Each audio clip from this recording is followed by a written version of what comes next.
What's up, baby? Right here. Come on. Oh, okay. Listen, I would like to have an order of whatever Mirla was drinking. Homegirl, this girl looks so lit. I would like to have some, please. Hello, everybody, and welcome back to Taste of Reality. My name is Queenie, for those who don't know me, and we're reviewing Married at First Sight, Season 13, Episode 13. Before we get into it, please make sure to like this video, subscribe to the channel, hit that notification bell. Let's get into the review. We're going to start with Rachel and Jose. Again, don't really have much to say about them. Jose gets called out by Dr. Pepper on being controlling. Yes, she said it. I also did like that all the men spoke to Dr. Pepper, because Dr. Pepper has a reputation of not beating around the bush. And I feel like in this season, a lot of the reasons why these relationships are crumbling is on the side of the men. That's just my opinion. So I did like that. That was the dynamic.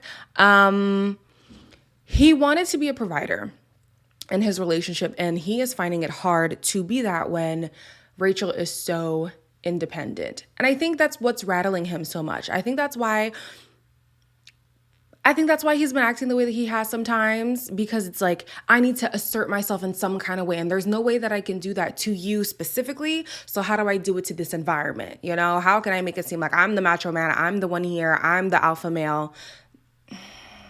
I could be reading into it, but that's just how I perceived it. Like the altercation that they had about the name thing, I truly feel like that was his way of showing that I'm the man of this house. And if I'm not with something, it's not gonna fly.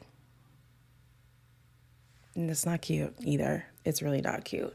Rachel, she's lying. I'm sorry. She's lying. She is lying. She says Jose is everything she'd asked for and then some.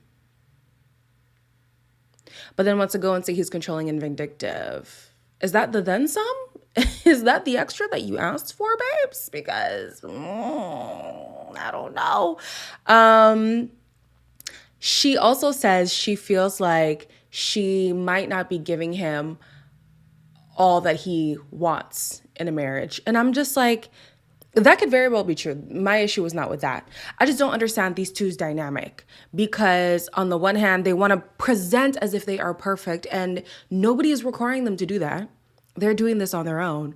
However, when you look into their relationship, there's a lot of problems. She sees him as controlling. She sees him as vindictive. He sees her as being too independent, and he can't provide in the way that he had wanted to in a marriage. And like, it's just not the image that he had. And it's just somebody here is lying. Somebody's lying. I don't know who. I don't know why, but I don't see it lasting. That I can say for sure. And if they do, like I said last week, that's fine. That's fine. But I'm skeptical. We're going to move on to Michaela and Zach. Michaela wonders what marriage looked like for Zach, because he constantly brings up, you know, I had a vision. I wanted this and that and this and that. And so if she got in a clearer picture of what it is that he wanted, she could step into that. But here's my thing with Zach. So he acknowledged with Dr. Pepper that he struggles with perfectionism, and that's the reason why his relationships in the past have failed. And he's now projecting the same expectation from Michaela, and it's causing it not to work. And so I put that on other people, including my wife, and it's not fair. So with Zach, even if you had a picture in your mind, I mean, we all had it. If marriage is something that you wanted, you've thought about it before, and you've thought about what would be your ideal circumstance. I would have been married by now, okay? I am already a year behind if things were to go my way. You know what I mean? There's things that happen in life that make circumstances not happen the way that we wanted it to. Even if you would have had 2 kids, God forbid, maybe they're not in complete health. Maybe there's something wrong with your wife down the line to where she can't be that complete source of happiness for you. Like, there's so many different factors in life that make a picture perfect idea not come to fruition. And the fact that he acknowledges it is great. But now moving forward, how do you implement the fact that Perfection is not guaranteed to you. It is not going to happen. How does he get into that mindset of letting that go and accepting the reality that is here and working with that? I like that Dr. Pepper said she doesn't believe in what's meant to be. She believes in opportunities. And they partnered him with Michaela because of the opportunity that they could create a strong and healthy marriage. Are they taking that opportunity? Absolutely not. But it is what it is. Back to Michaela and her conversation with Pastor Cal, though. I didn't really like how he phrased this happiness conversation. Is it possible that maybe a lot of his happiness can come from you? That's just a lot of responsibility to be responsible for another grown person's happiness. Okay, but this is your husband. True. And you are his wife. In my opinion, I do feel like when it comes to marriage, it is two whole people coming together to create another whole, I guess you could say. So it's hard for me to be on the side of it's okay if if you are the source of a lot of his happiness. No, because what happens if something happens to me, like Michaela said? Now is this man going to be depressed in the absence of me because I was his source of happiness? That's a lot of responsibility to put on somebody. And I feel like that's not the burden of a spouse. I feel like happiness can be drawn from being in partnership with that person, but that person being the source of your happiness solely, or the majority of it, is problematic in my opinion. Y'all let me know how you thought about that. Y'all let me know how you feel about where happiness should be siphoned from in relationships. I just feel like it is up to the person themselves and not looking to their partner to constantly be that resurgence of happiness. Michaela also shared that she still has her guard up. She says this when she's talking to Zach, and I completely understand because he has shown you that when you show a side of yourself that he finds displeasing, he not necessarily lashes out, but he finds a way to emotionally manipulate her. I know that's a trigger word for some people, but I truly feel like that's what he does. So why then would I let my guard down and be my complete self if the little glimpses of me that you didn't like caused such a kerfuffle? You know, why would I want to do that? They then have a conversation later on about if today was decision day, what would be your answer? Allegedly, we're not quite sure what the answer is, but allegedly they both say no. And then she's like, well, if the answer is no, even today, then why sleep in the same bed? And he gets upset about that because he's like, this hurts more than it helps. Yeah. Again, I'm not married, so I don't know what it's like to have to sleep next to somebody who you feel like there's no growth here, there's no progress, why are we in this bed together? I also do think not sleeping in the same bed doesn't always help. It could help in terms of giving me space, giving me time to miss you, giving me time to think and reflect in the absence of being upset at you because you're right in my face. You know what I mean? But either way, this escalated to a point where Michaela packed all her things, packed the spices too, child. She packed the spices and she left. Volatile relationship. This is a very volatile relationship. I just feel like they should just call it. Even the preview of next week just looks a mess. Just call it, y'all. Call it. I would rather they acknowledge that, you know what, we've had our good moments and there's potential of the great, but we're just too different. And now I'm sounding like Zach. We're just too different fundamentally. And it's just not in the cards for us, rather than continuing to create scars in this relationship to where it can't be salvaged, even just on a friendship level. You know what I mean? They call it quits, man. Call it quits. Next up, we have Brett and Ryan. Brett says that the reason why she's still holding out hope is because she has seen the happy side of Ryan. At the honeymoon, he was affectionate. He was verbally affirming. He, you know, baby, you know he's not into you. And I know you're waiting to hear it, but you already know it. So why hold out hope? Pastor Kyle asks her to ask him when he was checked out. And she had the opportunity to ask him, and she fumbled. She couldn't do it. And I could only think in my mind, she doesn't want to ask because it causes her to face the reality that he has been checked out for as long as she's been assuming, or potentially longer. which is a hit to the ego for sure. But what's better? Knowing the fact that this has been called a long time ago, or living in this false reality and believing that there's potential there that really isn't there. He didn't give you anything?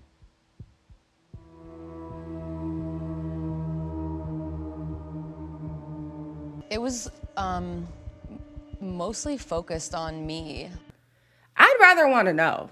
Bite the bullet. Tell me you haven't been into me this whole time. I was into you for 2 days and it's been over since then. Okay, fine. Then I can move on without trying to, cater to you and all this stuff and it not going anywhere. In the beginning of the episode, we see Ryan and Johnny together, ironically enough, and he's just so negative about the process. I can't believe Johnny had the audacity to say he can't be around that negativity. Baby, you are the negativity. You are the negativity. But yeah, he's basically like, oh, now it's like she's trying too hard. You know why she keeps trying? Because you keep giving her the idea that it's possible to get back to where y'all once were. And it's not. She's denying it, you're denying it, and y'all both are delusional in this relationship.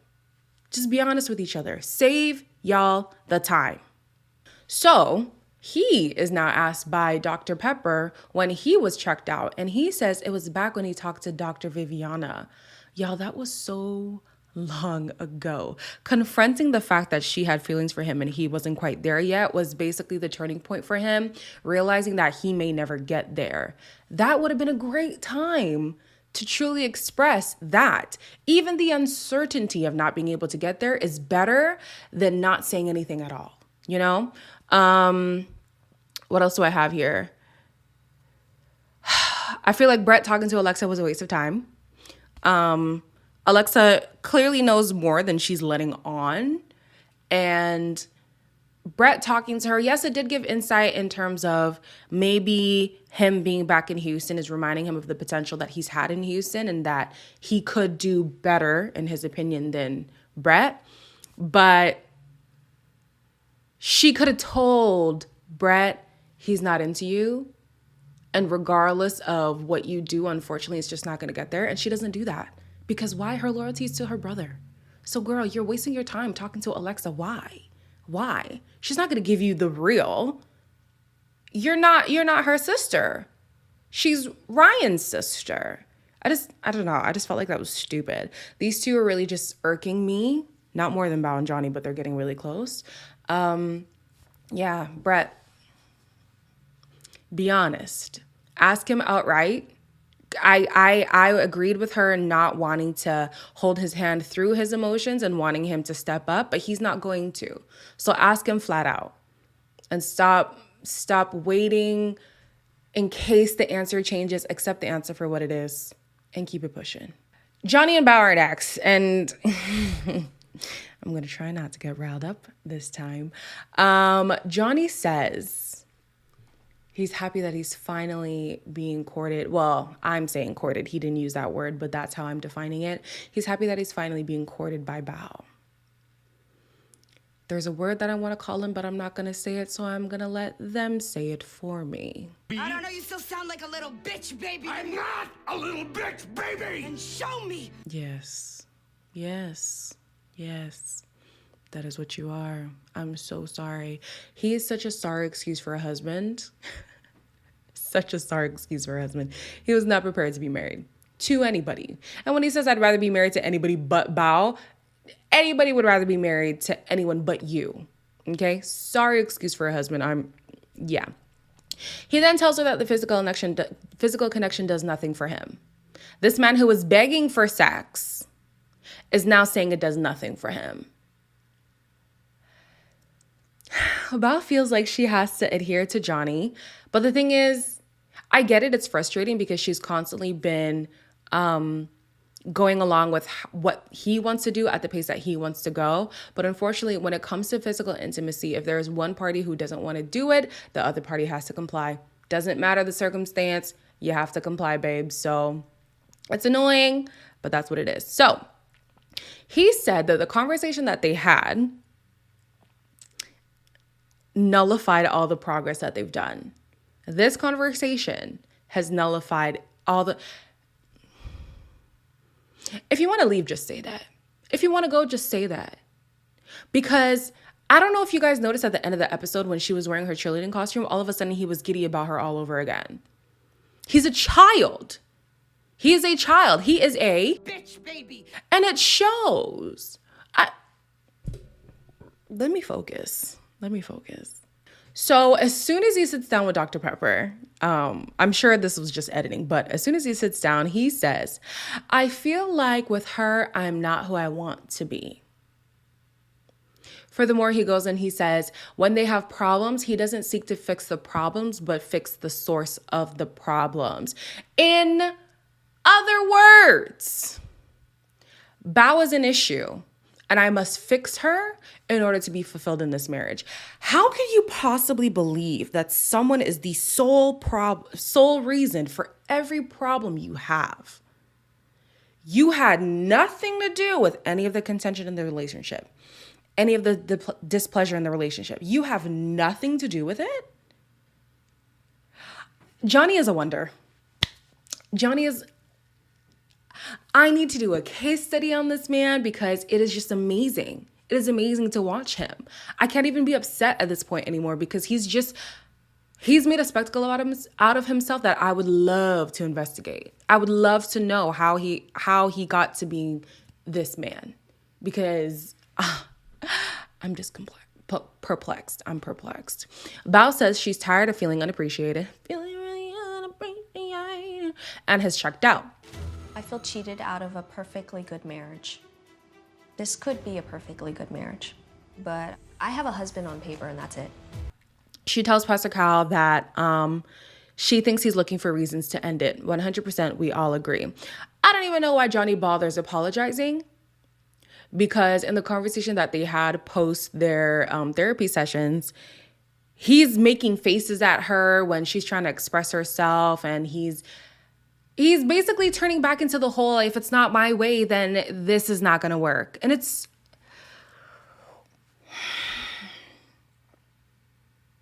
Let me continue reading my notes before I get mad.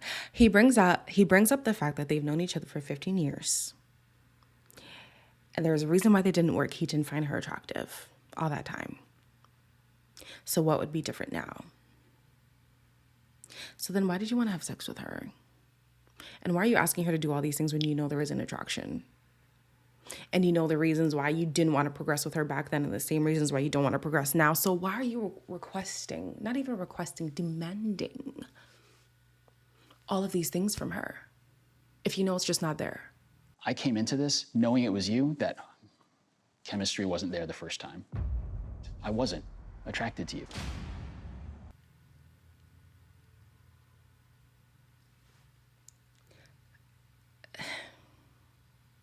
Yeah, I'm done. I feel like Johnny has been added to my list of husbands I do not like. The first was Mika's husband. I forget his name. The second was Chris from last season. And here's Johnny.